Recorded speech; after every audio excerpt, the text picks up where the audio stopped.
Some questions don't arise naturally. What would Moses have done with a tablet computer instead of, tablets? Would a horse still be a horse if it had toes instead of hooves? And, the subject here, what would it be like if Infiniti stretched the QX50's wheelbase by 3.2 inches? The difference between those first two rhetorical questions and that last one is that Infiniti has in fact gone and stretched the QX50's wheelbase by 3.2 inches for 2016. So here's the answer to a question you never thought of and never asked about, a relatively obscure crossover. Remember when? First, let's clear up some things. The QX50 is the SUV-ish thing formerly known as the EX37 before Infiniti decided to make its inscrutable naming system 44% more inscrutable by starting everything with a Q. And before it was the EX37, it was the EX35.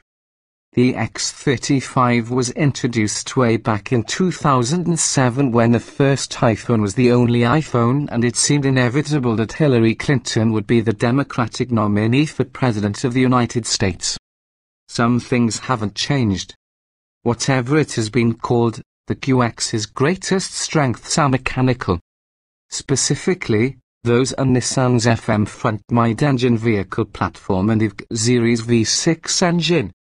The FM bones that underpin the QX also are used as the basis for the Nissan 370Z and Infiniti's best-selling sedan, the Q50. Every FM-based vehicle benefits from excellent weight distribution thanks to the engine's placement behind the front axle centerline. And they all use control-arm front and multi-link rear suspension setups. It's a platform that is designed to deliver balanced handling and a high-performance driving experience, and that carries over to the QX50. The G series V6 has been a charismatic if somewhat coarse engine from the moment it first appeared in North America in 3.0-litre form and making 190 horsepower under the hood of the 1995 Nissan Maxima. The lyrically named VQ37 VHR in the QX now displaces 3.7 litres and is rated at 325 horsepower despite lacking any forced induction or leading-edge technologies such as direct fuel injection. As in other FM-based machines, the V6 is mounted longitudinally in the QX50 in the traditional rear-wheel drive configuration. The 7-speed automatic transmission to which the engine is bid can also be shifted manually using the gear lever. Surprisingly, paddle shifters aren't offered in the QX50.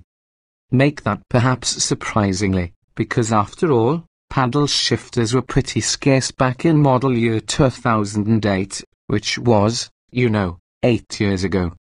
The stretch market conditions in China practically demanded the QX50's wheelbase stretch. It's there, where being driven while riding in the back seat is very much a thing, that the original 110.2-inch wheelbase was a non-starter. So Infiniti engineered a new roof, new door frames, and new rear doors and also revised the floor pan to get that wheelbase up to 113.4 inches while adding a claimed 4.3 inches more rear legroom and increasing rear kneeroom by 3.9 inches. From the pillars forward, the QX50's appearance is only superficially modified. Altogether, Infiniti says there is 8.3 additional cubic feet of space inside the stretched QX50. And all of that space goes to passenger accommodation. Leave the back seat up and the cargo capacity remains 18.6 cubic feet, same as in the previous, shorter wheelbase version. The QX50 weighs its additional length well. In profile it's maybe even better proportioned than before, with the additional inches visually taking some weight out of the middle. New bumper covers, a revised grille, and new tail lights all add to the sense that this old design isn't really all that old. Among crossovers, only the Porsche Macan is perhaps sportier.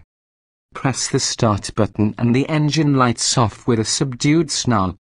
The shifter has a satisfying heft to it, and the leather-wrapped steering wheel is thick and relatively small in diameter. The QX50 feels serious even before you put it into gear. The chassis is well balanced, rides great, and never seems to lose its composure on road. Both rear and all-wheel drive versions were on hand for the press drive, and any driver would be hard-pressed to tell the difference between them in good weather on a grippy surface.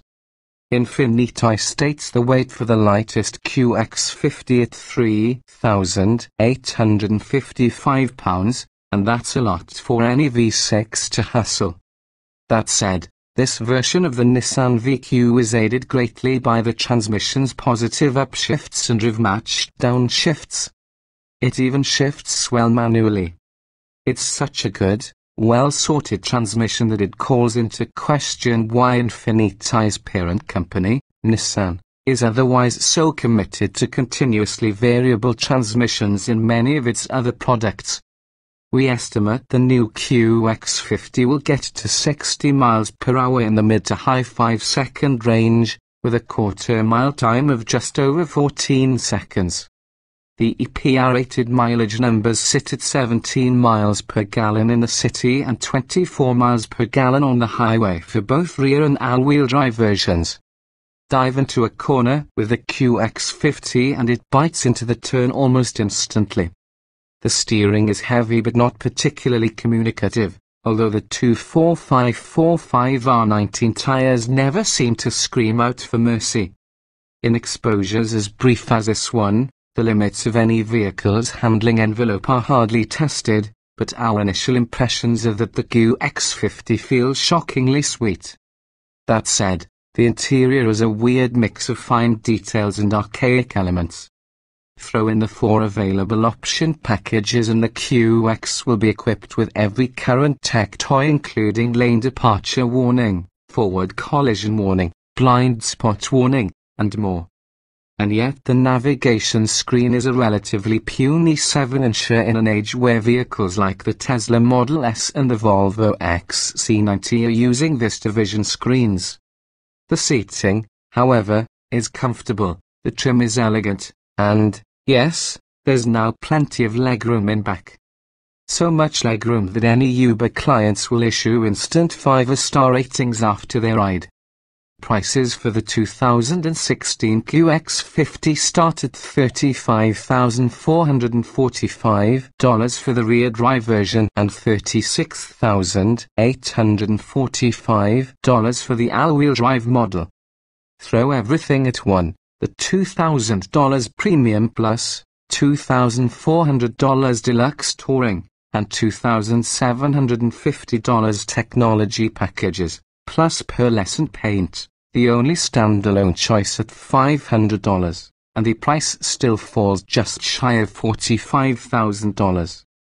After 25 years, Infiniti still may not know quite what it wants to be, but the QX50, which admittedly sells in really tiny numbers and dates back many years, is sort of an unpretentious alternative to cars like the Porsche Macan, offering 80% of the driving experience for about 60% of the price. That may not be a bad spot to be in at all.